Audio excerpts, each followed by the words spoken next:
ભલે ને ભાઈ આવ્યું ને પાછું શું થયું આને?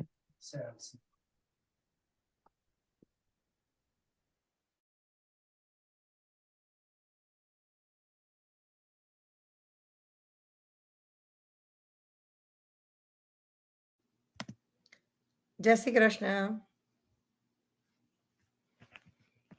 જય શ્રી કૃષ્ણ સુજલબેન. જય શ્રી કૃષ્ણ. કોઈ મંગલાચરણ ગાઈશો? યા હું આ બધાને એન્ટર કરું છું. તમે કોઈ મંગલાચરણ ગાઓ ને પ્લીઝ. શ્રી કૃષ્ણ કનૈયા લાલ કી જય. શ્રી ગિરિરાજ ધરણ કી જય.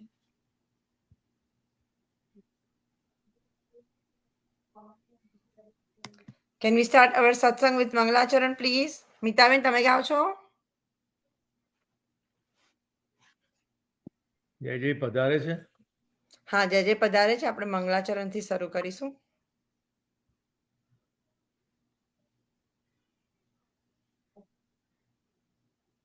Kalpesh uncle, you singing મંગલાચરણ? I can do, but you should give some scope to others also. Yes. વત્સલ સ્વામી તો આવી ગયા છે, પ્રભુ તો પધારી ગયા છે. Yes, okay, I see. Okay, yes. Okay ચાલો હું ગાઈ લઉં. Okay, શ્રી ગિરિરાજ ધરણ કી જય. કૃષ્ણ કનૈયા લાલ કી જય. આપણે આજનો સત્સંગ આપણે મંગલાચરણ થી શરૂ કરીશું. જે આપણી સાથે પધારી ગયા છે. Okay Go ahead. યા જય જયના ચરણોમાં દંડવત પ્રણામ. સર્વે વૈષ્ણવોને જય શ્રી કૃષ્ણ.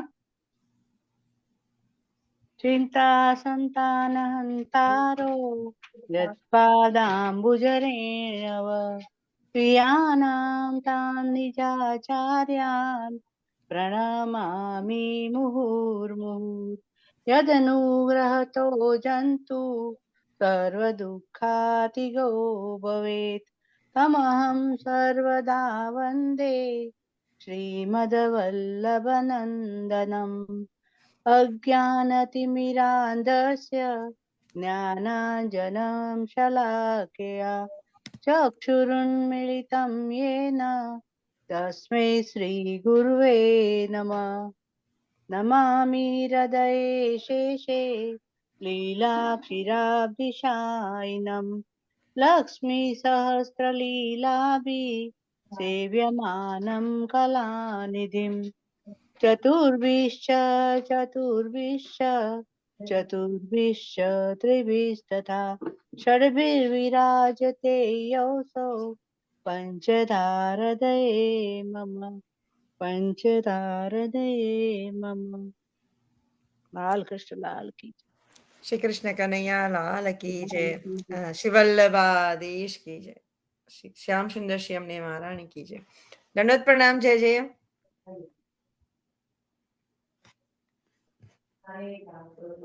હા સેજલબેન આશીર્વાદ. દંડવત પ્રણામ. જય જય. નીતાબેન, કલ્પેશભાઈ, બધાને ખૂબ ખૂબ આશીર્વાદ. આપશીનો વિડિયો ઓફ છે. જય જય.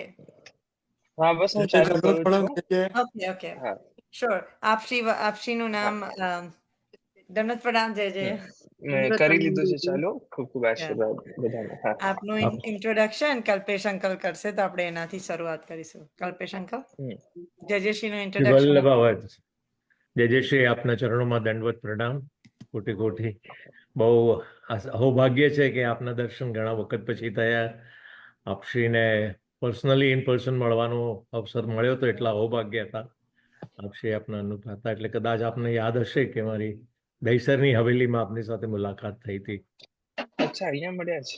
ઓકે યા એટલે આપણે કેડી શાસ્ત્રીના કૃષ્ણદાસ શાસ્ત્રીના સન આદિત્ય શાસ્ત્રીના થ્રુ એકવાર આપની હવેલીમાં આપે મને રાજભોગનો મહાપ્રસાદ બી આરોગ આપણે આપ્યો હતો એટલે મળવાનો અવસર થયો હતો. એટલે તો આજે અમારા બહુ સુંદર સૌભાગ્ય છે કે આપને મને ઇન્ટ્રોડક્શન કરવાનો બી બહુ સુંદર લાભો મળ્યો છે. So I would just write with some English conversation also for all the benefits of the Vaishnavas here in USA. We should know him as one of the lineage descendant of Sri Vallabhacharya ji. Vatsal Param Pujya 108 Sri Vatsal Baba Shri.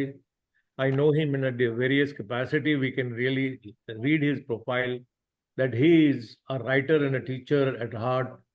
He has a numerous initiatives which had been very unique in the world of Pussy Marg.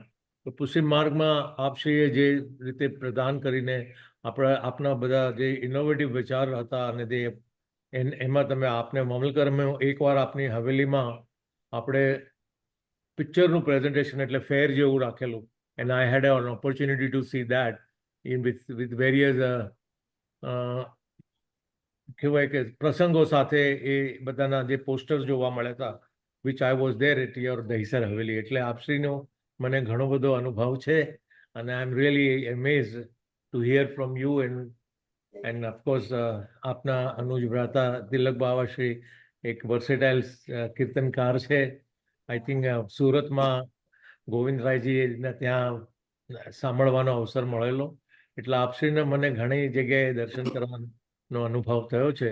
But I would definitely explain the people here that he as an acharya is personally involved into running a Pushti Marg Pathshala, which is known as Bodh Amrat, and that particularly Pathshala is being run and has given a cultural invitement to a lot of people. More than 250 children have already been graduated from there, and tens of thousands of people have already learned the education. He as an acharya, as an author, there are 2-3 exemplary books જેને આપણે ગ્રંથ કહેવું જોઈએ. એક તો સૌથી નાના ભૂલકાઓ બાળકો માટે આપશ્રીએ લિટલ કૃષ્ણ કરીને જે બુક આપણે એમનું પબ્લિશિંગ કરેલું છે, which has got the original instances, એમની જે લીલાઓનું વર્ણન છે, which is directly coming from Bhagavad Mahapurana. So it is not something heard from here and there, but આપશ્રીનું એક કહેવાય કે અનુભવ અને ડેડિકેશનનું એક નિચોડ છે, which probably is one of the best thing, because you have really catered to the entire regime of all the ages of Vaishnava, right from the childhood to the adults also.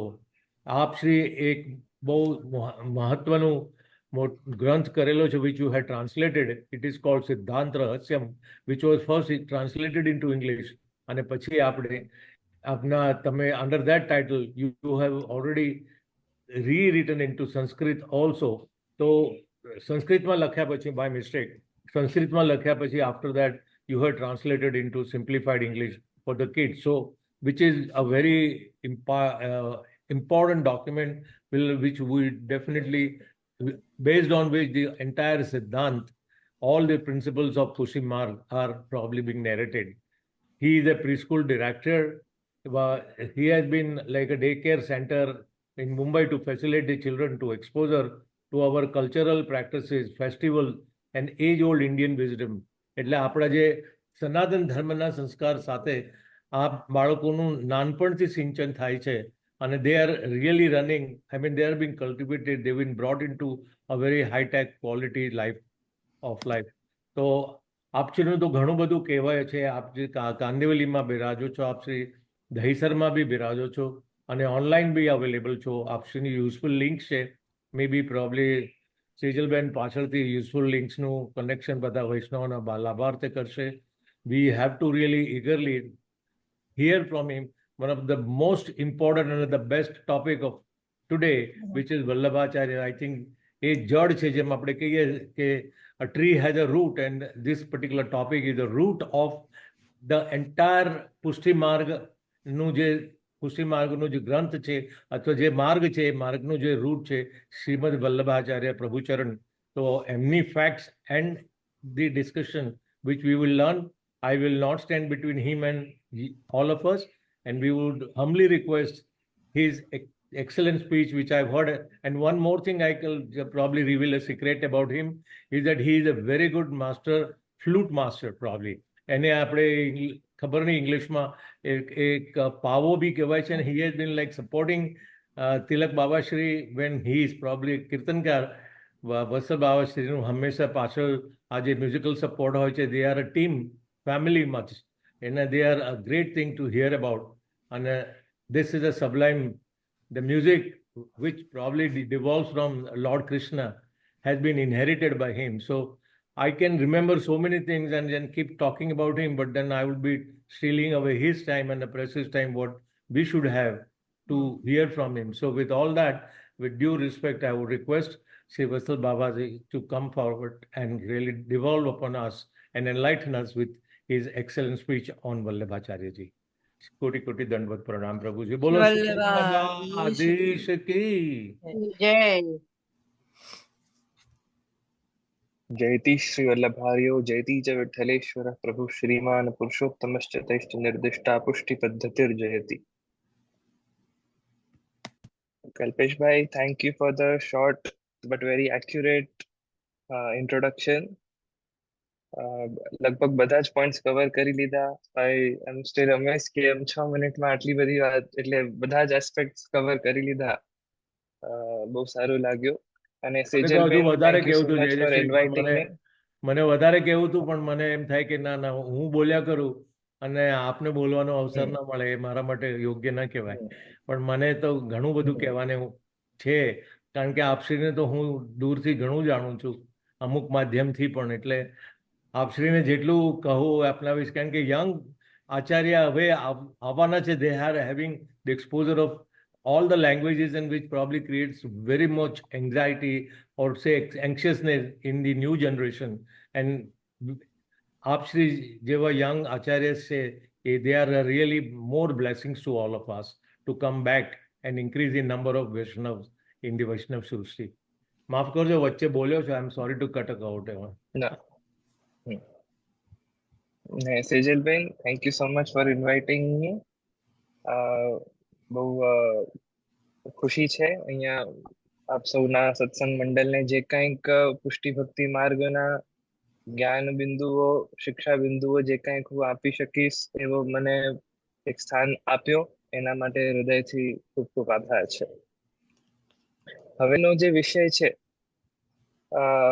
because this is my first address, હિન્દીમાં વાત કરવી છે, right Sejalben? આપણે વાત કરી હતી, હિન્દીમાં કરશું. Sure, JJ. Yes, yes, yes. So, क्योंकि मेरा ये पहला सेशन है, जनरली एक पद्धति को मैं फॉलो करता हूँ कि पहले सेशन में कोई भी विषय, कोई ग्रंथ या कोई भी कॉन्सेप्ट बहुत डीप डाइव नहीं करते हैं, क्योंकि आप लोगों की समझ, आप लोगों की हिस्ट्री, आप लोगों की कोई भी ग्रंथ को लेके या कोई विषय को लेके बैकग्राउंड पहले मुझे समझने पड़ेंगे।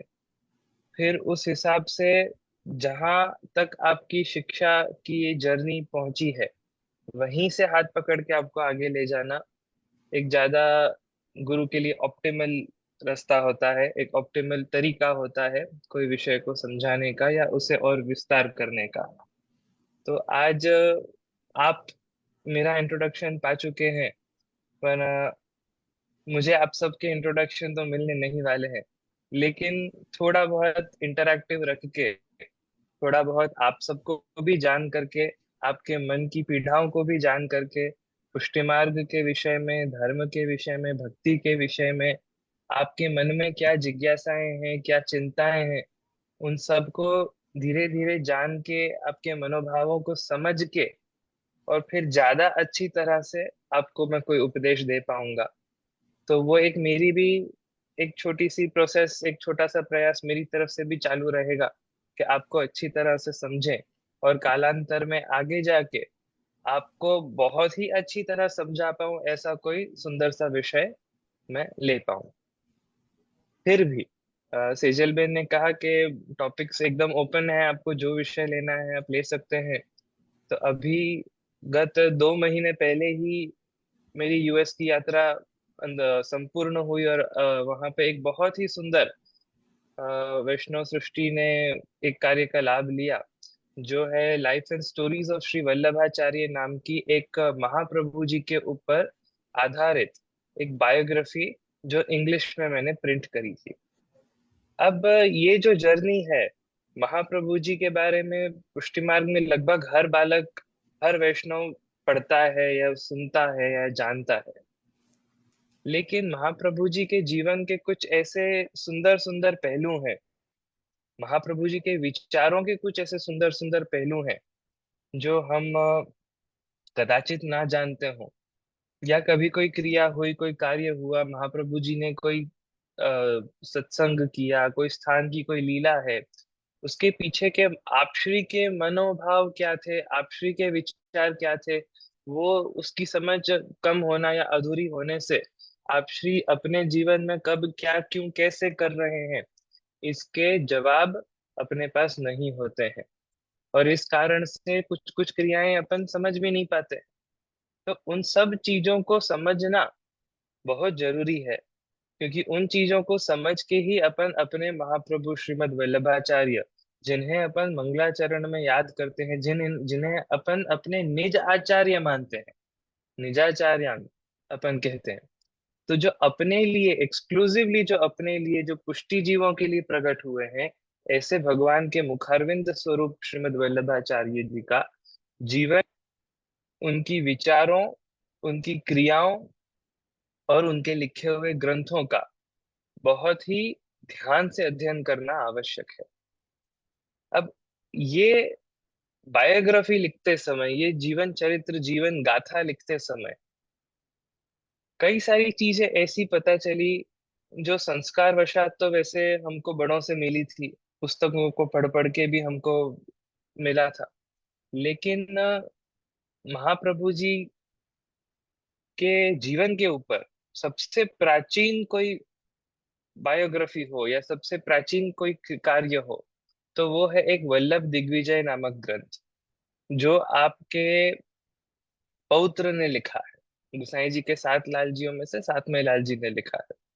ये सबसे पुराना अपने पास एविडेंस है जहाँ पे महाप्रभु जी के जीवन की कहानियां, जीवन के चरित्र लिखे गए हैं। इस ग्रंथ पर फोकस करके और इस ग्रंथ से ही भाषा अनुवाद करके, ट्रांसलेशंस करके सारी कहानियां, स्टोरीज मैंने बायोग्राफी में लिखी हैं।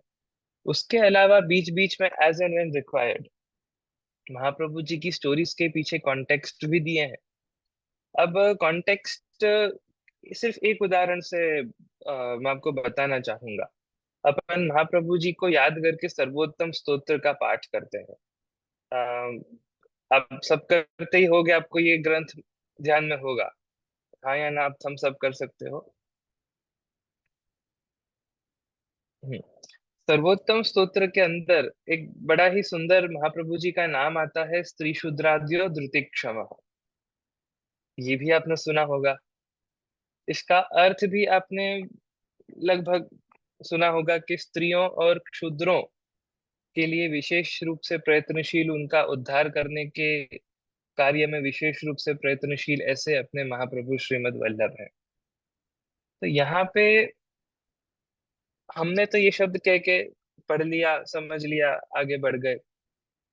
हम जिस काल में, युग में रह रहे हैं, आज वुमेन एम्पावरमेंट का, फेमिनिज्म का जमाना है, तो आज ये चीज कोई बड़ी चीज लगती भी नहीं कि हाँ, स्त्रियों का, शूद्रों का उद्धार किया होगा, इक्वेलिटी का जमाना है, हाँ, शूद्रों को भी कुछ किया होगा। लेकिन एक बड़ी सुंदर बात समझने जैसी है। आप अपने आप को महाप्रभु जी के काल में ले जाइए। आप उस समय में ले जाइए जब महाप्रभु जी विराजे थे, जब भारत में मुगलों का राज था, जब स्त्रियां पर्दा रखती थी, उनका फेस भी घर के बाहर देखना एक सोसाइटी में अच्छा नहीं माना जाता था, वो वैसी परंपराएं हुआ करती थी उस समय में। और महाप्रभु श्रीमद् वल्लभाचार्य प्रणीत पुष्टि मार्ग एज अ संप्रदाय जब नहीं हुआ करता था, उस समय में स्त्रियों के अधिकार कितने थे। अपने हिंदू धर्म ग्रंथों के अंदर भी एक चीज बहुत इंटरेस्टिंग है कि जो आज आप बड़े छूट से ब्रह्म संबंध की दीक्षा लेते हो, आज अपने परिवार को भी लिवाते हो, छूट से बिना विचारे आपकी पत्नी भी लेती है, आपके बेटा बेटी सब लेते हैं। पहले उस समय में एक परंपरा चलती थी कि सभी को दीक्षा नहीं दी जाती थी। जो घर के बड़े हैं और घर के मुखिया हैं, जो ज्यादातर पुरुष हुआ करते थे, उन्हीं को दीक्षा दी जाती थी।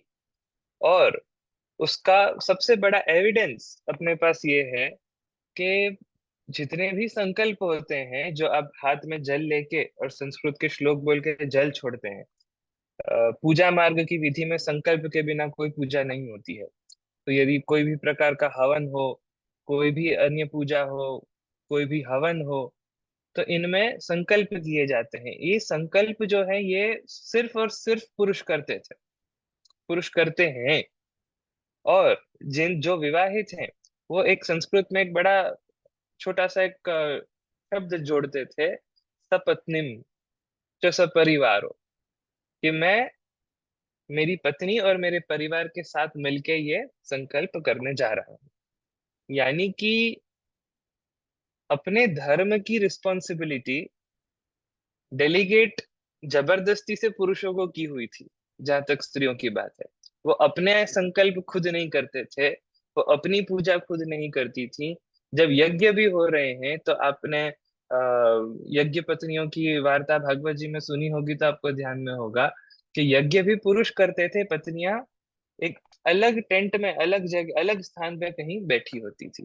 ज्यादा से ज्यादा वो सामग्री या रसोई बना सकती थी, लेकिन सीधा इन्वॉल्वमेंट स्त्रियों का नहीं होता था। तो ये सिचुएशन के अंदर महाप्रभु जी का आके डंके की चोट पे कॉन्फिडेंस से कहना कि भाई आत्मा और परमात्मा का संबंध है, जब ब्रह्म संबंध ले रहे हो तब आपकी जीवात्मा परमात्मा से मिल रही है, तो इसमें आपने स्त्री का स्वरूप हो या आपका पुरुष का स्वरूप हो, आप ब्राह्मण हो कि क्षत्रिय हो कि शूद्र हो कि जो भी हो, इससे क्या लेना देना। हिंदू धर्म तो ये मानता है कि अनेक जन्म होते हैं, जन्मों में कभी पुरुष के रूप में, कभी स्त्री के रूप में प्रकट होते हैं, कभी कोई ऊंची जाति हो, कभी नीची जाति हो, सब कुछ हो सकता है। तो इन चीजों का आपके आध्यात्मिकता से, आपके मोक्ष के मार्ग में कोई स्थान नहीं है।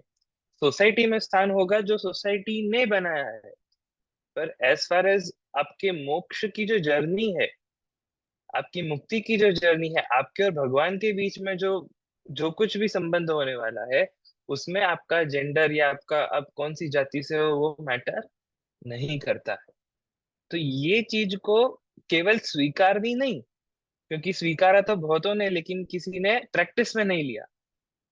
इसको प्रैक्टिस में लेने वाले अपने श्री महाप्रभु जी हैं।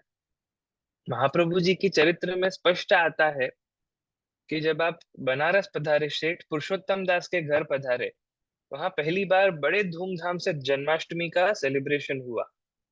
और तब उन दिनों में सेठ पुरुषोत्तम दास के अलावा उनकी पत्नी, उनके बच्चों को, उनके परिवारजनों को, सभी को ब्रह्म संबंध देके, सभी को पुष्टि मार्गीय भगवद सेवा का अधिकारी बना के महाप्रभु जी वहां से पधारे थे, जो उस समय में नहीं हुआ करता था कि कोई गुरु आके परिवार में सभी को, खास करके स्त्रियों को, बालिकाओं को, सभी को ब्रह्म संबंध देके कृष्ण शरणागति की दीक्षा या कृष्ण शरणागति का उपदेश दे। तो इन चीजों को समझते हुए, इन चीजों को ध्यान में रखते हुए, थोड़ी हिस्ट्री को समझते हुए, महाप्रभु जी के इन कार्यों का बल और ये कितने बड़े बड़े कार्य थे, ये हमको समझ में आता है। अब ये उस समय की बात है जब महाप्रभु जी ऐसी बात कर रहे हैं। अन्य पंडित जो थे, अन्य शास्त्री जो थे, अन्य जो विद्वत गण थे, सभी ने ये क्रिया को एक्सेप्ट नहीं किया। सभी ने नहीं माना कि हाँ, स्त्रियों को भी ब्रह्म संबंध देना चाहिए, स्त्रियों को भी दीक्षा मिलनी चाहिए। तो महाप्रभु जी अपने समय के एक बहुत ही ज्यादा रेवोल्यूशनरी रिलीजियस लीडर होके बाहर आए, क्योंकि वो अन्य पंडितों में और जो परंपराएं थी उस समय की, वो परंपराओं के विरुद्ध जाके आपने ये क्रिया की है। अब इससे मेरे आज के सेशन के एक दूसरे चरण में मैं प्रवेश करना चाहता हूँ कि महाप्रभु जी ने परंपरा को तोड़ा है। आज अनफॉर्चुनेटली महाप्रभु जी के बनाए हुए पुष्टि मार्ग को हम मात्र और मात्र परंपरा मान के चल रहे हैं। जो मेरी जब यूएस की यात्रा थी, तब मैंने भी कई जगह देखा, कई जगह पेरेंट्स भी अपने बच्चों को पुष्टि मार्ग को इंट्रोड्यूस करते हैं, this is your culture, this is your tradition, जबकि it is not just the culture. जैसे एक वेजिटेरियनिज्म है, आज सभी हिंदू, ज्यादातर हिंदू, सभी वैष्णव पुष्टि मार्ग में बड़ा ध्यान रखा जाता है कि हम जीव हत्या ना करें, हम जीव हिंसा ना करें, हम वेजिटेरियन रहते हैं। लेकिन एक बहुत ही अटपटी और मैं तो कह सकता हूँ स्टूपिड सी बात मैंने लोगों से सुनी कि either you are vegetarian for religious reason or for cultural reason, or you are vegetarian because you are not supporting violence to animals। अरे तो धर्म वेजिटेरियनिज्म कोई अलग कारण से थोड़ी बता रहा है, धर्म भी तो अहिंसा की बात करके वेजिटेरियनिज्म बता रहा है। लेकिन जब आप धर्म को कल्चर या परंपरा या ट्रेडिशन बता देते हो, तो वो एक्शन के पीछे का जो थॉट है वो आप कन्वे नहीं कर पाते हो, क्योंकि परंपरा does not necessarily mean that has to be logical और there has to be a good reason for you to do it. परंपरा तो बन जाती है, लेकिन धर्म में बताई हुई चीजों में, धर्म के बताए हुए आचार विचार में कुछ थॉट होता है, कुछ एक विजन होता है कि ठीक है हम हिंसा नहीं करेंगे। जो हम वेजिटेरियन चीजों को खा के अपना जीवन निर्वाह कर सकते हैं, तो अननेसेसरी हम जानवरों को नहीं मारेंगे। इतना छोटा प्यारा सिंपल सा विचार, दया का विचार, सद्भावना का विचार, ये सब आधार बने हिंदू वैष्णवों के वेजिटेरियनिज्म के पीछे। लेकिन फिर हम अपने बच्चों को, हम अपने लोगों को ये संस्कार नहीं दे पाए कि ये कारण थे। We are not vegetarians because we are Vaishnavas. That is not where the story ends. As Vaishnavas, we are expected to not support cruelty to animals. As Vaishnavas, we are expected to um, uh, avoid violence as much as possible. जब आपका पेट रोटी शाक दाल भात से भर रहा है, plant से भर रहा है, तो आपको वैसे इंटेलिजेंट बींग्स को क्यों मारना है जो दुख और पीड़ा को फील कर पाते हैं, जो जो रोते हैं, जो अटैच हो जाते हैं। उन चीजों को अवॉइड करके भी जब आप प्रेम से सुख से जीवन जी सकते हो, तो ये सब करने का सवाल आता ही नहीं है। तो ये अपने पीछे का इतना सुंदर और बेसिक विचार, इसको भूल के सिर्फ कल्चरल रीजन या सिर्फ रिलीजियस रीजन बोल के वेजिटेरियन होना, यानी आपने आपके रिलीजन और कल्चर के पीछे की जो थॉट प्रोसेस थी, जो इंटेलिजेंस थी, उसको आपने कट कर दिया। इसलिए ये मैं दृढ़ मानता हूं और आप सबको भी मैं कहना चाहूंगा कि प्लीज पुष्टि मार्ग को अपने बच्चों को एज अ कल्चर इंट्रोड्यूस मत कराइए। पुष्टि मार्ग के पीछे एक बहुत ही सुंदर सी बढ़िया सी फिलॉसफी है। वो फिलॉसफी इतनी सुंदर और इतनी इगैलिटेरियन है, इतनी दूरदृष्टि रखती है कि जैसे स्त्री शूद्रादि उद्धृत क्षमा में अपन इक्वालिटी का पाठ पढ़ गए, जो आज हम देख रहे हैं कि वेस्टर्नर्स गोरे लोग अब वेजिटेरियन हो रहे हैं, कुछ बढ़ चढ़ के वीगन भी हो जा रहे हैं, वो पाठ हम 2000 साल पहले से हम लोगों को पढ़ाए जा रहे हैं। ये सारे जो अच्छे अच्छे अपने गुण हैं, ये भक्ति और प्रेम से जीवन जीने का जो अपना विचार है, जो गृह सेवा का विचार है, उस पे भी मैं आऊंगा। जो गृह सेवा का अपना विचार है, इन सब चीजों को कॉन्सेप्ट, इन सब चीजों के पीछे के रीजंस हमें अपने बच्चों को बताने चाहिए।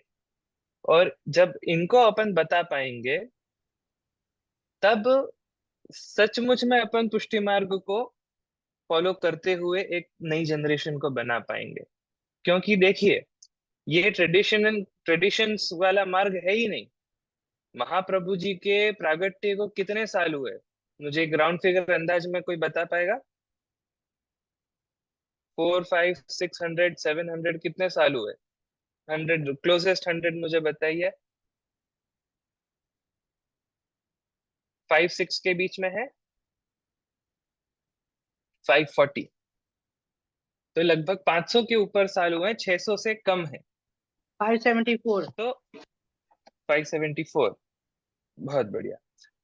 अब 600 साल से भी कम होने के कारण इतना तो आपको मानना ही पड़ेगा कि ज्यादा से ज्यादा 10 या 15 जनरेशन के पहले आपके पूर्वज कोई भी, आपके पिता, दादा, परदादा कोई भी पुष्टि मार्ग में नहीं थे।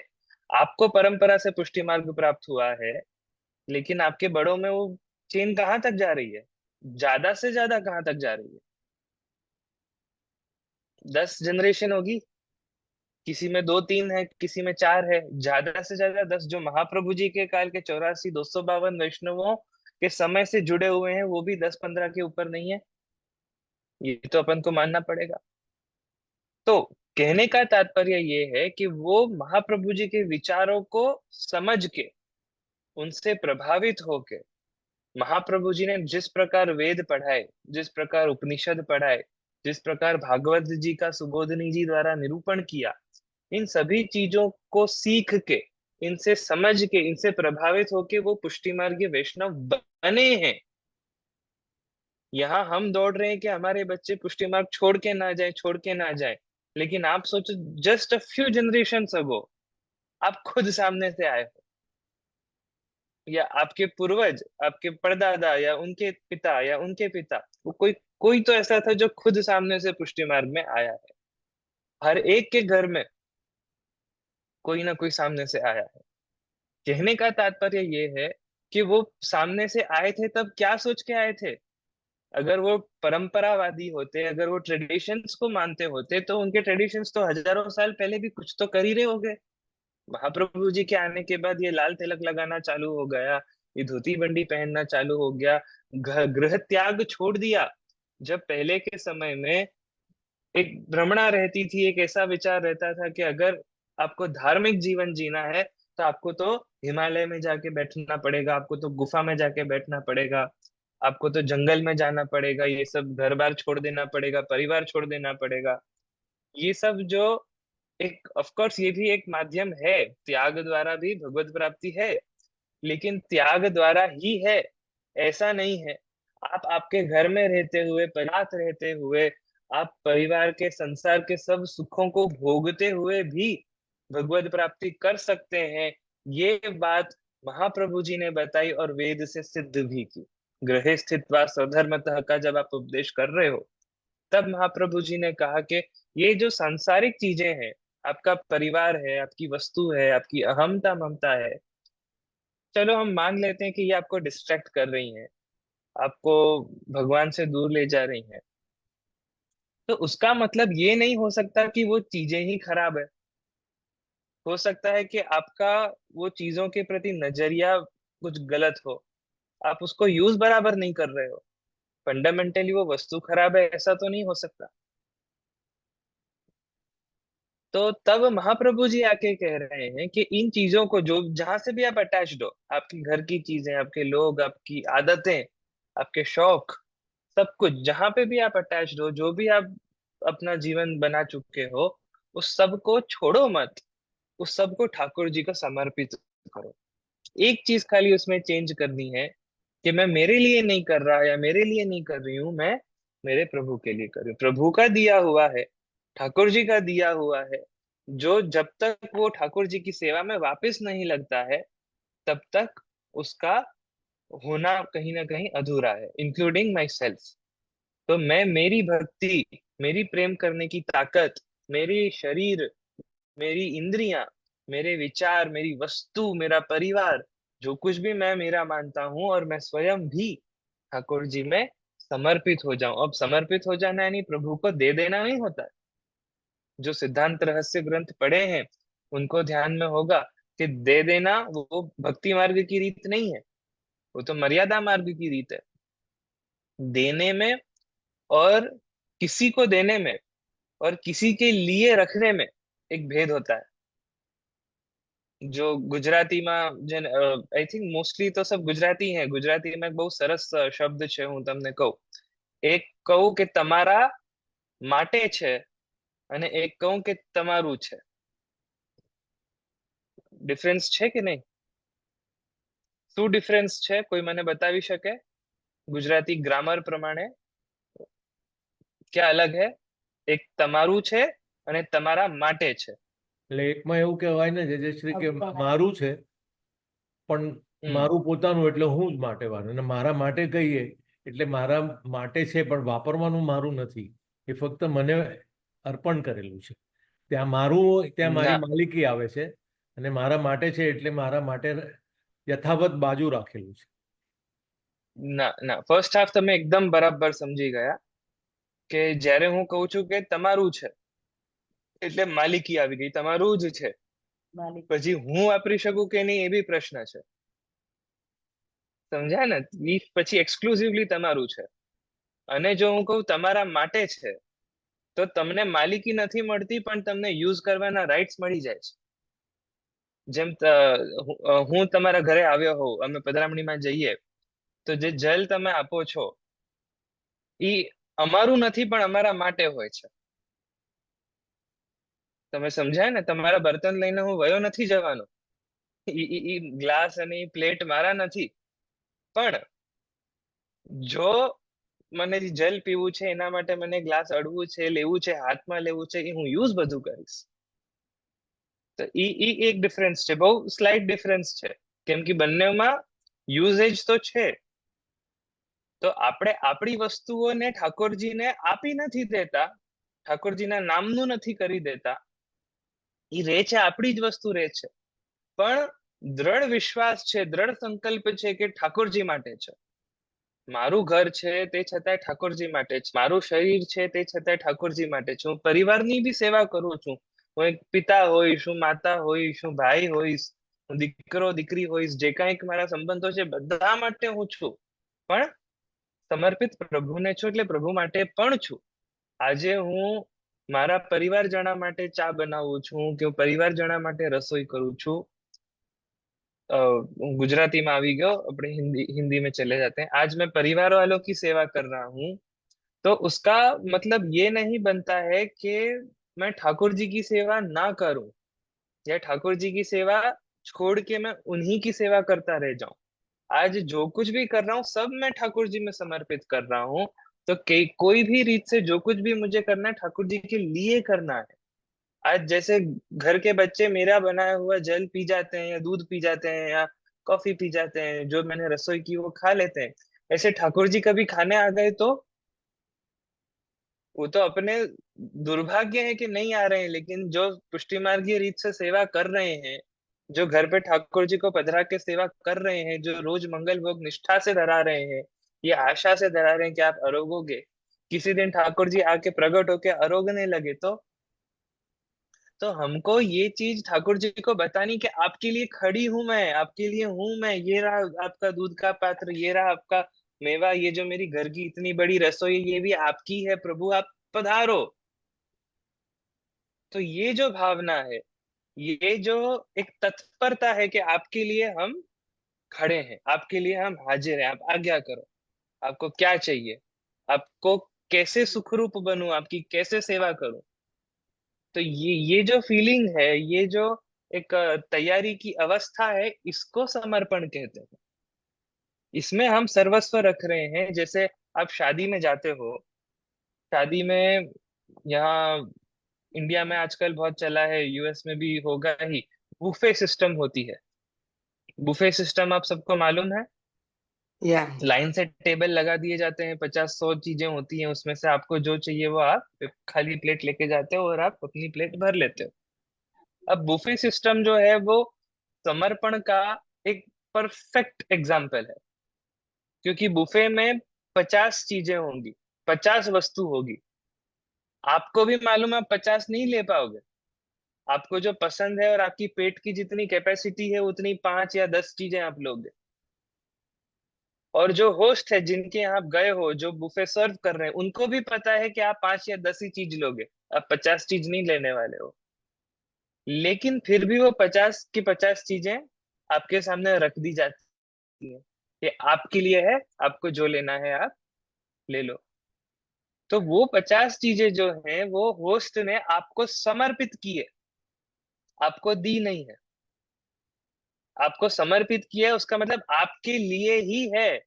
आप नहीं लोगे तो वो फेंक जाएगी, वो हम फेंक देंगे, लेकिन आप लोगे तो अच्छा.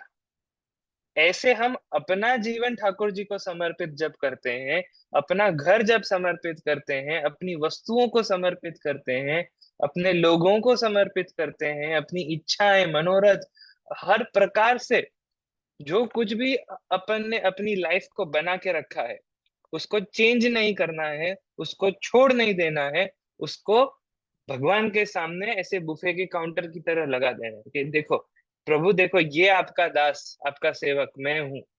ये मेरे हाथ पांव, ये मेरी ताकत, ये मेरा घर, ये मेरा द्रव्य, ये मेरा सामान, ये मेरी वस्तुएं, जो कुछ भी है ये है। ये बुफे के टेबल की तरह आपके सामने रख दिया, जो लेना है आप ले लो। ये भावना ब्रह्म संबंध में सर्वस्व समर्पण की है। और इससे ही, ये भावना से जीते हो तो ही संसार में जीना ठीक है, और संसार में जीते जीते भी भगवद प्राप्ति, मोक्ष आप पा सकते हो। ये महाप्रभु जी का एक और रेवोल्यूशनरी विचार है, क्योंकि महाप्रभु जी तो दृढ़ मान रहे हैं कि ये जो ब्रह्मांड है, ये जो जगत है, ये तो भगवद कार्य है, भगवान का बनाया हुआ है, और भगवान स्वयं आनंद का स्वरूप है। तो भगवान की बनाई हुई कोई चीज फंडामेंटली बुरी कैसे हो सकती है? इसलिए संसार की चीजों में, संसार की वस्तुओं में आप यूज कैसे कर रहे हो उसको, वो देखना जरूरी है। अज्ञानवशात आप उसके संसार के सेवक बन जाते हो, संसार की कोई वस्तु के सेवक बन जाते हो। मैंने देखा है यहाँ मुंबई में 2-2 घंटे बहुत ट्रैफिक रहता है। को आप सब मुंबई आए ही होगे, आपको पता है यहाँ कितना ट्रैफिक रहता है। 2-2, 3-3 घंटे लग जाते हैं शहर के एक कोने से दूसरे कोने में जाने के लिए। फिर भी 2 घंटे दूर अगर कोई पाव भाजी की दुकान है, कोई पानी पूरी की दुकान है, कोई फेमस चाट वाला है, कोई फेमस खाना पीना रेस्टोरेंट है, लोग 2-2 घंटे ट्रैफिक में मर के जाते हैं, 10 मिनट थोड़ा सा लेते हैं, और 2 घंटे वापस ट्रैफिक में परेशान होते होते, हैरान होते होते वापस आते हैं। तो कहने का तात्पर्य यह है कि उन्होंने अपनी इंद्रियों को बड़ा बना दिया, वो इंद्रिय के गुलाम हो गए। वो विवेक नहीं रहा कि हम जीवन में जो कर रहे हैं, क्यों कर रहे हैं, क्या कर रहे हैं, इतना अब किसके पीछे दौड़ रहे हैं। अब जो उस भोजन का रसिक है, जिसको इतना पसंद है, वो तो बोलेगा नहीं नहीं, पर वो टेस्ट कहीं नहीं मिलता, वो स्वाद कहीं नहीं मिलता। ठीक है, वो तो सब्जेक्टिव बात है, वो जिनको पसंद है वो जाए। लेकिन एक मैं आपको सिर्फ और सिर्फ इतना कहना चाह रहा हूँ कि आप एक बार सोचो, आप जीवन में जो कर रहे हो, जो महान मेहनत कभी कभी करते हो, परिश्रम करते हो, इतना समय देते हो, इतनी एनर्जी देते हो, इतने एफर्ट्स लगाते हो, वो अंततोगत्वा किस लिए कर रहे हो? उसमें आपको फिर फायदा हो रहा है क्या? आप भगवत प्राप्ति के मार्ग में कहीं आगे बढ़ पा रहे हो क्या? आप ठाकुर जी के पास जा पा रहे हो? आप जो भी क्रिया करते हो बड़ी निष्ठा से करते हो, पर वो क्रिया आपको संसार में ही और गोल गोल घुमा रही है, या आपको कृष्ण के पास ले जा रही है, या आपको कहीं वो परमानंद के सुख की प्राप्ति की तरफ ले जा रही है? वो कॉन्स्टेंटली आपको चेक करते रहना पड़ेगा। इतनी सतर्कता तो रखनी ही पड़ेगी, तभी जाके आप पुष्टि मार्ग में सब कुछ जीवन के, संसार के सब सुख भोगते भोगते सेवा कर सकते हो। तो संसार आपको आपकी सेवा के लिए कि आप संसार की सेवा में पड़ गए हो? इंद्रिय आपकी सेवा के लिए कि आप इंद्रिय की सेवा में पड़ गए हो? जैसे ये जो 2 घंटा आना जाना, ये जीव की सेवा थी ना, और क्या थी? जीव आपकी सेवा के लिए थी, आपको बताती थी क्या अच्छा क्या नहीं। लेकिन ये तो कुछ अलग रिवर्स केस चल गया, ये जीव कह रही है कि मुझे तो वही स्वाद चाहिए, चलो 2 घंटा ट्रैफिक में, बाकी सारे इंद्रिय भले परेशान हो, जीव को आनंद मिलना चाहिए। तो ऐसे सब कॉन्स्टेंटली अपन को जीवन को रीइवैल्यूएट करते रहना है। और अगर ये रीइवैल्यूएट करते रहेंगे, जो भी कर रहे हैं ये वर्थ है क्या, ये वर्थ है क्या, हमने तो सब कुछ ठाकुर जी के सामने रखा हुआ है, तो हम जो भी कुछ कर रहे हैं, हम समर्पित जीवन जीने का क्लेम तो कर रहे हैं, क्योंकि आज सब ब्रह्म संबंध लेके बैठे हो, तो सबने सब कुछ ठाकुर जी को समर्पित किया है। लेकिन हम एक्चुअली में जो कार्य कर रहे हैं, हम एक्चुअली में जो क्रियाएं हो रही हैं हमसे, हम एक्चुअली जो चीजें खरीद के ला रहे हैं, घर में बसा रहे हैं, जो बातें कर रहे हैं, वो समर्पण के अनुकूल, वो चेक करते रहना है। और खुशी की बात यह है, बड़े आनंद की बात यह है कि वो सब समर्पण के अनुकूल बन सकती है। इसका परम प्रमाण मैं बताऊं, हमारे घर के निधि स्वरूप बालकृष्ण लाल जी हैं, और वो घैया आरोगते हैं। रजूभाई क्षत्राणी के घर के सेव्य बालकृष्ण लाल हमारे यहाँ विराजते हैं, और वो घैया आरोगते हैं। नित्य दिन में 2 बार घैया आती। घैया यानी कि, जिनको नहीं मालूम मैं बता दूं, वो दूध का झाग है, जैसे आज की भाषा में फोम कहते हैं। अब वो इसलिए भोग आता है, कई भावनाएं हैं, पर उनमें से एक प्रधान रूप से ये भी है कि बालकृष्ण जो है वो छोटे से बालक हैं, और दूध का जो फोम है, जो झाग है, उससे आप खेलते हो। खाली आप आरोगते नहीं हो, लेकिन झाग से आप खेलते हो। अब वो क्रम करने में कम से कम 3 जन सेवा में, सिर्फ झाग बनाने की सेवा में लगते हैं। क्योंकि परंपरा से चलो, और ये तो क्रम गुसाई जी के समय का है, तो एक जन तो दूध में दूध फेंट रहा है, जो गर्म दूध को झाग करने पड़ते हैं, जूने जमाने में जो लकड़ी से करते थे। तो वो एक जन तो वो कर रहा है, दूसरा जन उसमें से झाग कलेक्ट कर रहा है। जैसे जैसे झाग बन रहे हैं उसको कलेक्ट करने पड़ते हैं, तो एक जन कलेक्ट कर रहा है। और वो झाग मुश्किल से रहते हैं आधी मिनट, 30 से 40 सेकेंड्स वो झाग रहता है। अब वो जो कलेक्ट किया हुआ है, वही आदमी जाके ठाकुर जी के सामने भोग नहीं धर सकता। ठाकुर जी के सामने भोग धरने के लिए तीसरे व्यक्ति को जाके दौड़ते दौड़ते भोग धरना पड़ता है, क्योंकि 30 सेकेंड्स में वो झाग आधे हो जाएंगे, और बाकी के 30 सेकेंड्स में खत्म हो जाएंगे। तो दौड़ते दौड़ते वहां भोग आते हैं, और जब तक ये भोग आ रहे हैं तब तक दूसरे झाग बन रहे हैं, वो भी कलेक्ट हो रहे हैं। और यहाँ जैसे ही झाग खत्म हो गए, तब दूसरे झाग आके घैया जो है उसकी दूसरी plate, second serving Thakur ji को आ जाती है। सेकंड सर्विंग रिटर्न आती है, तब तक थर्ड रेडी होती है, तो थर्ड आ जाती है। ऐसे बार बार फ्रेश फ्रेश ठाकुर जी को दूध के झाग मिलते हैं आरोगने के लिए, जो आप आरोगते भी हो और उनमें खेलते भी हो। अब ये इतनी प्यारी सी बाल लीला की सुंदर सी सेवा है, और मेरी विशेष आसक्ति रहती है कि ये घैया की सेवा तो जरूर से पहुंच लूं, क्योंकि इसमें ऐसा है कि जब अभी हम लोग यंग हैं, दौड़ लेते हैं, तब दौड़ नहीं पाते, तो मंदिर में जब हम होते हैं तब विशेष रूप से गैया की सेवा हम करते हैं। क्योंकि 7 से 8 बार रसोई से मंदिर, मंदिर से रसोई, जूने बड़े मंदिरों में वो सब दौड़ना भी बहुत सरल काम नहीं है। तो वो सब चलता रहता है।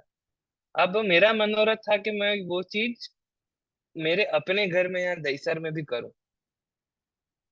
कल्पेश भाई ने आपको इंट्रोडक्शन में बताया कि रहना हमारा यहाँ है, वो हमारी पारंपरिक मंदिर है, जो 2 घंटे दूर है। तो अभी जहाँ मैं रह रहा हूँ वहां पे 3 जन का स्टाफ मेरे पास रसोई में नहीं है, जो ठाकुर जी की ये सेवा पूरी कर सके। यहाँ हम छोटा घर है, कम लोग मिलकर रहते हैं। तो मेरी ये घैया आरोगाने की जो इच्छा थी, ये मनोरथ मेरा सालों से अधूरा है। सालों से मैं सोचता था कि कभी अरोगाऊंगा, कभी अरोगाऊंगा, कभी इतने लोग जमा हो पाएंगे तो करेंगे। फिर जब अभी ही जब 2 महीने पहले जब मैं अमेरिका था, एटलांटा में हम ऐसे ही वॉलमार्ट के कहीं ऐसे ही घूमने गए, टारगेट या वॉलमार्ट में कहीं घूमने गए। तो वहां पे देखा कि एक वहां पे एक मिल्क फ्रॉथिंग की मशीन आती है। वो हाथ से पकड़ने वाली नहीं, पूरी गरम केटली वाली जैसी, जग जैसी इलेक्ट्रिक फ्रॉथिंग मशीन आती है, जो आप लोग कॉफी में और उसमें यूज करते हो। तो वो बहुत सरल सी सुंदर सी चीज थी, प्यारा सा अप्लायंस था। उसको बटन दबा दो, वो अपने आप दूध में वो झाग कर देता है, और फिर उसको पोर करके निकाल लो। तो तब एकदम से मेरे ध्यान में आया कि ये तो मुझे बहुत काम आएगा, ये मैं ठाकुर जी की सेवा में क्यों ना लूं। मुझे घैया रोगाना है ठाकुर जी को। अब 3 जन है नहीं कि दूध को गोल गोल घुमावे और निकाले और दौड़ते दौड़ते ले जावे। मैं एक हूँ, मेरे सिवाय सेवा में एक जन और है। तो हम 2 जन भी मिलके ये मशीन के थ्रू तुरंत ठाकुर जी को घैया आरोगा सकते हैं। तो मैंने तुरंत ले ली। मैंने मेरी ये बात मेरे काका जी को भी कही, उनने भी एक ले ली। सीधी हम 2 मशीन लेके आए, और यहाँ आके ठाकुर जी को उसमें से सब अभी ट्राई एंड एक्सपेरिमेंट करेंगे। अभी वोल्टेज का थोड़ा इशू आ रहा है, तो वो सब देख के अभी करेंगे। वो स्टेप डाउन ट्रांसफार्मर लगा के अभी ठाकुर जी घैया अरोगेंगे उसमें से। तो कहने का तात्पर्य ये है कि पुष्टि मार्ग में जब आप सर्वस्व समर्पण बोलते हो ना, तो वो बहुत सरलता से आप एग्जीक्यूट भी कर सकते हो। आपको लगता होगा कि अरे ठाकुर जी लायक आ નથી આપણે વિદેશમાં છે, यहाँ है, यहाँ कैसे व्यवस्था करेंगे, यहाँ कैसे ये चीज मिलेगी। अरे ये चीज नहीं मिल रही तो कोई और चीज जो मिल रही है वो समर्पित करो। ऐसे कोई एक्सपेक्टेशंस थोड़ी लेके चल रहे हैं कि जो जो श्रीनाथ जी में जो राजभोग में लड्डू आते हैं, जो पेड़ा आता है, जो श्रीनाथ जी में राजभोग का थाल बनता है, वही चीज थोड़ी आपको घर पे करनी है। आपके घर पे जो बनता हो तो आप वो समर्पित करो। आप आपके घर में पिज्जा बना रहे हो तो वो समर्पित करो। पर समर्पित सर्वस्व का जब समर्पण है तो करना जरूर है। बस वो तामस ना हो, वो जो आचार विचार से शुद्ध हो भोजन, तो जो भी भोजन हो आप समर्पित कर सकते हो, उसमें कोई आपत्ति नहीं है। तो ये चीज मैं भी कर पाया। एक अमेरिका में एक टारगेट वॉलमार्ट जैसे एक विजिट को भी मैंने भगवद सेवा बना दी, क्योंकि मैं ठाकुर जी की सेवा के उपयोग में आने वाली कोई ऐसी चीज लेके आया। तो ऐसे आप अपने जीवन के हर छोटे बड़े कार्य को भगवत सेवा बना सकते हो, ये महाप्रभु जी ने सिखाया।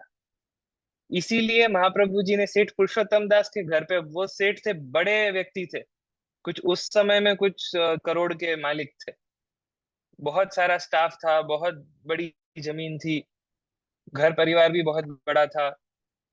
तब महाप्रभु जी ने सेठ पुरुषोत्तम दास को कहा कि जन्माष्टमी आ रही है, इतना ये बड़ा वैभव है, इतना सारा अच्छा घर है, अपन धूमधाम से बनाएंगे। महाप्रभु जी ने तो जो कि विचार रखे समर्पण कैसा होता है। सेठ पुरुषोत्तम दास ने प्रेरणा ली कि आज मेरे पास इतना बड़ा घर है, इतना सारा परिवार है, मैं 100-200 लोगों को तो ऐसे ही प्रसाद भोजन दिला सकता हूँ, इतनी व्यवस्था है, इतना स्टाफ है, तो क्यों ना हम मिलके, जैसे ठाकुर जी का जन्म गोकुल में हुआ था और जो धूमधाम से सब भक्त ग्वाल गोपी सब सज धज के तैयार होके आए थे, ठाकुर जी ने पलना झूला था, यशोदा जी ने पलना झुलाया था, गोपियों ने पलना झुलाया, आशीर्वाद दिए थे ठाकुर जी को। ये सब कुछ जो लीला हुई थी, ये सब आप अपने घर पे क्यों नहीं करते हैं? चलो करते हैं। ऐसे करके वो सेठ पुरुषोत्तम दास ने जो कुछ भी अपना द्रव्य कमाया था, जो कुछ भी उसका एस्टेट था, जो कुछ भी उसकी संपत्ति थी, पूरी की पूरी जन्माष्टमी के उत्सव के सेलिब्रेशन में यूज की। वो समर्पण नहीं था तो क्या था? उसके सेठपने का, उसके बड़े आदमी होने का, उसके द्रव्य का, गौरव का, वैभव का, हर चीज जो उसके पास थी उसका उसने समर्पण किया है।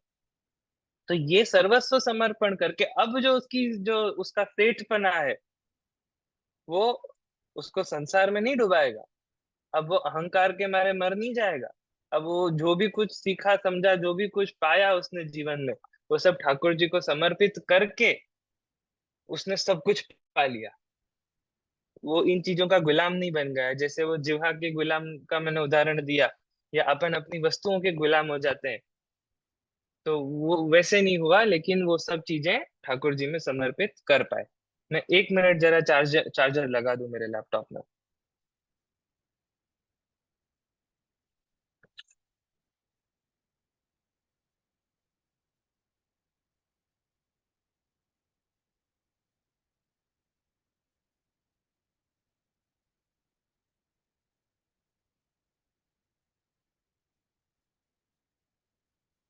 हम्म। तो पुष्टि मार्ग में महाप्रभु जी का विचार, महाप्रभु जी की फिलॉसफी ये है कि सब कुछ ठाकुर जी के साथ शेयर करना है। हमें भी हमारे बच्चों को ये विचार और फिलॉसफी बतानी है। हमें बच्चों को इस प्रकार से पुष्टि मार्ग को इंट्रोड्यूस करना है कि ये एक इतना सुंदर, इतना फॉरवर्ड और डेप्थ वाला मार्ग है, जिसमें हमें हमारा जीवन किस प्रकार से जीना है, हमें हमारा जीवन किस प्रकार से अपने आप को सेफ रख के जीना है, कि हम संसार के गुलाम ना बन जाएं, हम संसारिक वस्तुओं से दूर रह पाए। इस प्रकार से जो हम जो कुछ कर रहे हैं उसको हम एक बड़े ही सेफ तरीके से संसार में रहें, वो शिक्षा बच्चों को देनी है। जैसे एकदम छोटे बच्चों को आप गार्डन में या पार्क में कहीं ले जाते हो, तो कई बार ऐसे अपन करते हैं कि बच्चों को साइड में कहते हैं कि हाँ यहाँ खेलो, अपन पेरेंट्स कहीं और बैठ जाते हैं। अपन तो इतना दौड़ भाग नहीं कर सकते, तो उनको कहीं प्लेग्राउंड में या कोई एक फेंस्ड एरिया होता है, वहां पे उनको छोड़ देते हैं कि आप यहाँ खेलो, और थोड़ा दूर जाके बैठ जाते हैं। लेकिन एक नजर तो रहती है। कोई पेरेंट ऐसा है जो सर्वांश में भूल जाता है कि उसका बच्चा खेल रहा है और वो बातों में लग जाता है? होंगे ऐसे पेरेंट्स, लेकिन अपन ऐसा बनना थोड़ी चाहते हैं। एक थोड़ी नजर तो अपन रखते हैं कि हाँ क्या कर रहा है, गिर तो नहीं गया, दौड़ के कहीं दूर तो नहीं चला गया, कहीं थई तो नहीं गयो, थोड़ુંક तो ध्यान આપણે રાખીએ, પણ રમવા દઈએ। बस वैसे ही संसार में जो अपन खेल कर रहे हैं, जो तिलक बाबा का पद है ना, नाचो बहुत गोपाल, उसमें जो सूरदास जी जिसको नाच बता रहे हैं, जो अपन ये संसार में नाच रहे हैं कि प्रतिष्ठा के लिए, मान सम्मान के लिए, पैसे के लिए, स्थान के लिए, ये सब जो अपना नाच है, वो सब भी चल ही रहा है। ठाकुर जी वो सब देख रहे हैं, लेकिन कहीं ना कहीं जैसे वो पेरेंट्स की एक नजर रहती है कि ये सब सेफ हो, अनसेफ रीत से ना चले जाए। ऐसे महाप्रभु जी चाह रहे हैं कि तुम संसार में जब तक तुम्हारा नाचने का ही अधिकार है, जब तक भगवत प्राप्ति नहीं है, तब तक नाचो, लेकिन एक सेफ प्लेग्राउंड में नाचो। आप नाचते नाचते हाईवे पे मत चले जाओ, रोड पे मत चले जाओ। जो जो जितना एरिया आपके लिए सेफ है, जितने एरिया में आप प्रेम से सुरक्षित रूप से आप संसार को भोग सकते हो, उतना आप भोगो। और वो समर्पण करके पुष्टि मार्गीय परंपरा से जब आप जियोगे, तब आप संसार को एक सेफ बाउंड्रीज में भोगोगे। एक सेफ बाउंड्री के अंदर आप अपने जीवन को रख पाओगे। आप एडिक्शंस से, आप कोई ऐसी दूसरी चीजों से दूर रहोगे जो आपको नुकसान करे। आप अन्य प्रकार के सांसारिक व्यसनों से दूर रहोगे, तो आप एक हेल्दी, फिट, अच्छा, सुंदर जीवन जी पाओगे, अपने आप को तैयार कर पाओगे कि फिर अल्टीमेटली प्रभु के शरण में, ठाकुर जी की सेवा में, ठाकुर जी के समर्पित जीवन में, सेवा में अपन अच्छी तरह से रह सके। तो इस प्रकार का एक सुंदर सा आयोजन महाप्रभु जी ने किया है। इस आयोजन को अच्छी तरह से खुद स्वयं समझना और फिर अपने परिवारजनों को, अपने बच्चों को पहुंचाना, ये अपना मुख्य, आज का मेरे वचनामृत का मुख्य उद्देश्य था।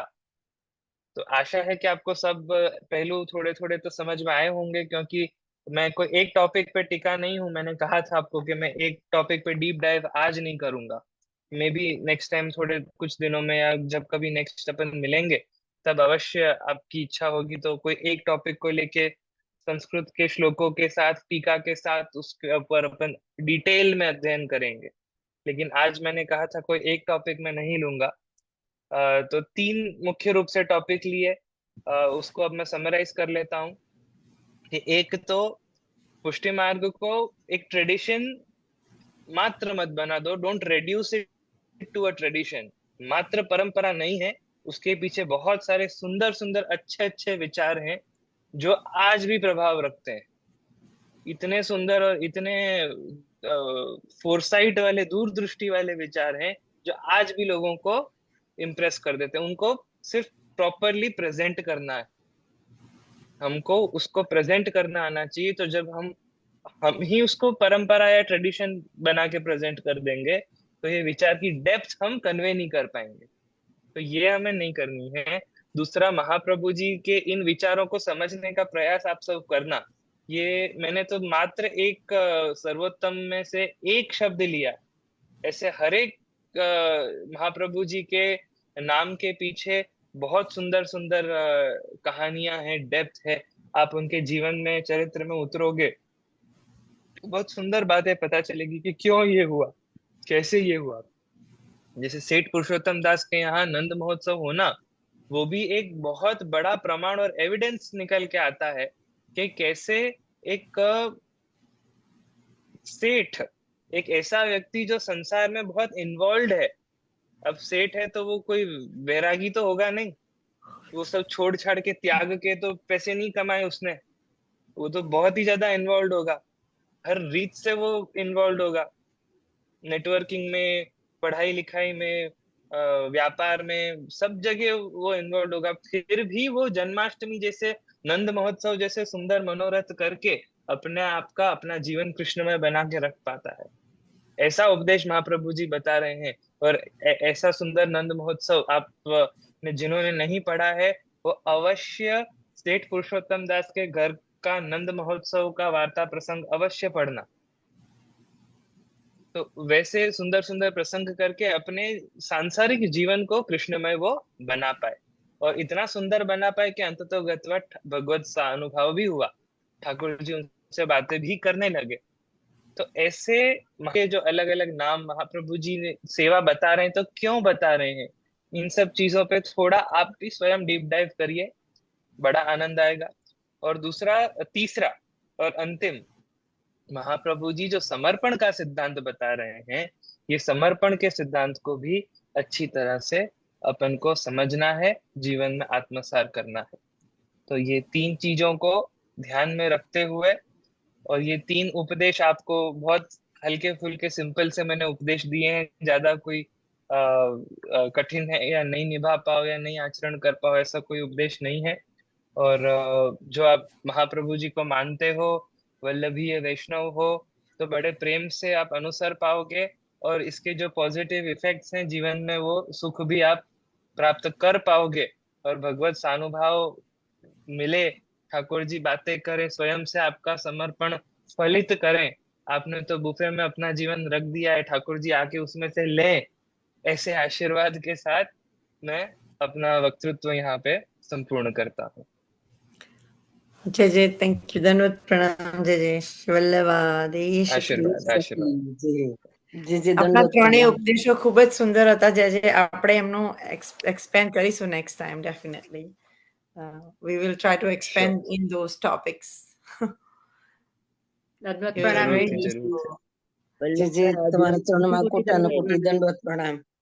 ખૂબ ખૂબ આશીર્વાદ. વિનયભાઈ આપણે મળ્યા છીએ ને? હા, મળ્યા છીએ ને, પેન્સિલ્વેનિયા સ્કેન્ટર. હા, વિનુભાઈ. હા, હું ક્યારનો વિચારું છું આ વિનુભાઈ છે કે કોઈ બીજા વિનયભાઈ છે, લાગે તો એ જ છે, પણ નામ અલગ આવતું હતું. બોલ શ્રી ગિરિરાજ ચરણ કી હા, હવે ખબર પડી ગઈ.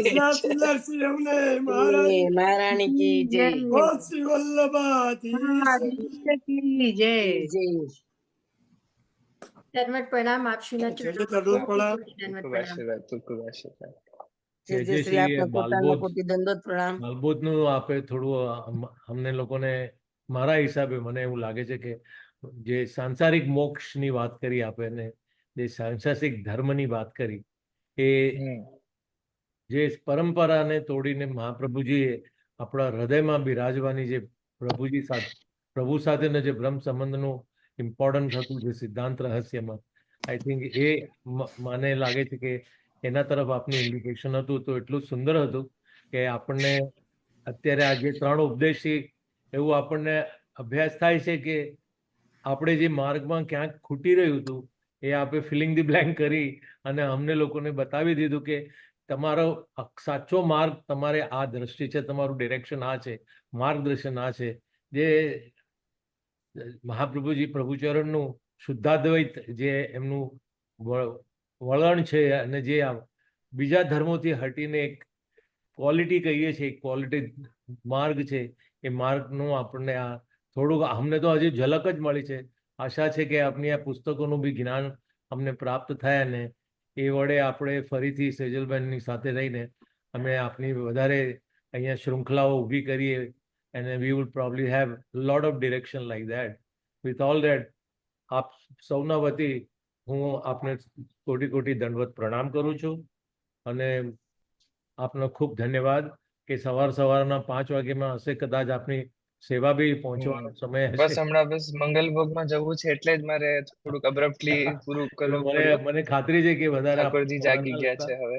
આપનો આશીર્વાદ સાથે સેજલબેનને આપણે આપણે આશીર્વાદ લઈ લઈશું. આશીર્વાદ.